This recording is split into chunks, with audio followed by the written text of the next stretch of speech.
So, I have a little bit of an interest in sharks. I have a giant shark tattooed on my arm. My backpack is a shark. I get these types of things for gifts a lot, and I've also decided to plan the rest of my life on the observation and conservation of sharks. So today, I want to address the fears that people have and the impact they make on the sharks in their daily life and the importance of them in the ocean. So when I talk to most people, they notice my arm, and I always hear the sentence, I'm so afraid of sharks, I won't even go in the ocean. But to be honest, out of the 500 species there are in the ocean, only 3 are commonly known to attack people.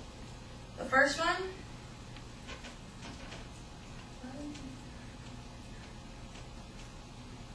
is a tiger shark. These are warm water sharks, and this one was even nice enough to stop swimming, pose for a picture. This is off Florida, you'll find these, the Bahamas. The next one, my personal favorite, is the bull shark. This is also a warm water shark. You'll find these in the Bahamas as well. And I like these the most because they're known to swim in salt water and fresh water. They swim up deltas. You can find them in the Mississippi River. I'm one of those guys that hate sharks. Let's keep talking about it. So, your face changed immediately. So, these are found more in the Mississippi River, and they swim up rivers in Africa sometimes. And everyone's common fear, the white shark.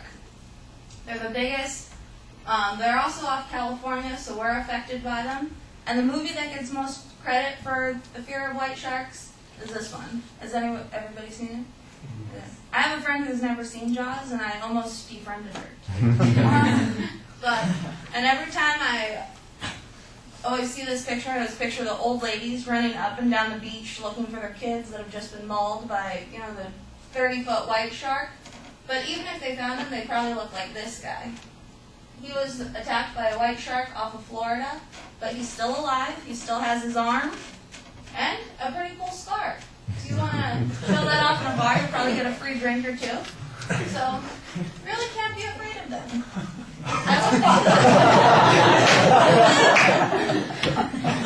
I looked into statistics, actual statistics on getting attacked by a shark, and I was on Oceana.com. And considering that 200 million people visit U.S. beaches every year, 36 of them are reported to be attacked by a shark out of 200 million. And more beachgoers get called in for stingrays, or there's 30,000 rescues on surfing-related accidents. And humans tend to be the most impactful in the ocean. For every one human that was killed between 2006 to 2010, 25 million sharks were killed by humans. So here's some of the dangers they face. It's commercial fishing. Okay. So commercial fishing. This is a result of longlining, which is when commercial fishermen set out 50 to 60,000 miles of hooks. And they're all baited. And it's to attract tuna and swordfish, but in return, sea turtles, dolphins, whales, and sharks are attracted to these hooks. There's about 3,000 on each line. And sharks die because they have to continue swimming to irrigate air in their lungs. So what this causes is a slow and long, drawn-out death, and then they just hang there for a couple days until they're found. But not even if they're found alive, not all of them are released, because a lot of the fishermen are from China or Japan, and so they also fin them. Finning is they cut the front fins and the back dorsal fin. It's a status symbol in Asian countries, but the soup is called shark fin soup, and it's served all over the world. What they do is they dry out the fins for days and days, and then just place it in the soup. And it's kind of like, I guess, eating an artichoke. You just peel the fat layers off of the fins. You don't really consume the whole fin, but what happens is a lot of them will still be alive, and they'll just dump their bodies back in the ocean, and so they sink to the bottom and drown. And this hurts shark population because on average, most sharks don't reach sexual maturity until the age of 10, so they can't reproduce and sustain their numbers. And more common to the U.S. is sports fishing. Now, I understand the bragging rights of bringing the shark home, hanging them up, taking a picture. It's a cool story to tell. You get to look like this guy after a long, hard day on the water. This is a mako shark caught off of California. They cut him up for steaks. And are you feeling it? You okay?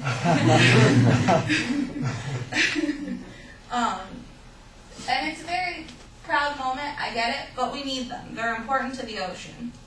And so now let's talk about why we need them. And on adoptashark.com, it reflects on the fact that they're regulators in the world's oceans. They tend to pick off the sick, the diseased, and the elderly of these sharks, of the marine mammals or fish. So without them, disease would spread to an entire population of seals or sea lions or elephant seals. And that too affects us, because then that affects the fish we eat. Cod, mackerel, salmon in some areas, and that would affect our sushi intake of diseased and just bacteria-ridden fish. So we couldn't eat seafood either. And I mean, if you really think about it, do you want to consume something that used to regulate the ocean, picking off disease-ridden animals, where if we were to observe them, we would probably throw them away and discard them? So, and the sharks know that they're dying because they have these jelly-filled sacs on the front of their snouts, and every shark has this. They're all right here, and they're called the ampullae of Lorenzini, and they detect electric shocks from dying fish, and that they can sense the oils it's releasing, so they literally follow their nose, like toucan Sam, to their dinner, and consume whale carcasses, dying seals. So we need them because our beaches would be overpopulated by marine mammals. Our water would be full of diseased and hurting marine mammals. And I think they're just really cool to watch them swim, and it's very unlikely to be attacked. But if you'd like further information on shark conservation, you can go to oceana.org.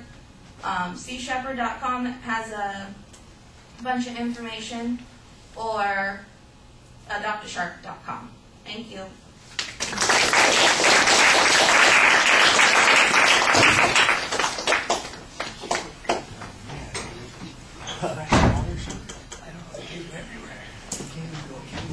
There's land sharks. They're called Rottweilers. As I said, street sharks. Loan sharks. I have a Rottweiler, mixed with terrier. Terror? Yeah, right. My dog. This big bush. Big guards. You see it. That's how you know, man. It's like my mom's prized possession. He's over there, like, has this big rose bush.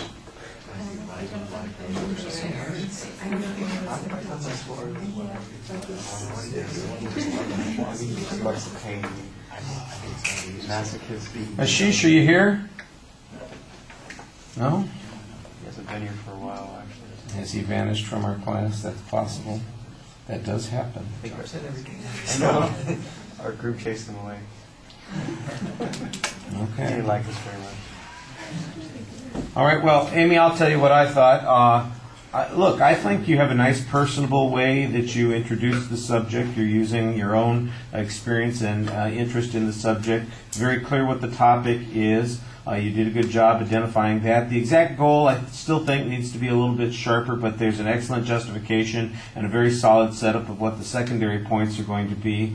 The supporting material, for the most part, you cited that consistently. There was good statistical information, some of the descriptions of the various sharks, and some of the behaviors that are going on the fishing issues. I think those need a little bit more source citation, but like I said, on the statistical stuff, you were pretty solid on that. I thought you also had an interesting explanation about why the populations were not really sustainable because of the age of maturity for sharks to breed, and that that we're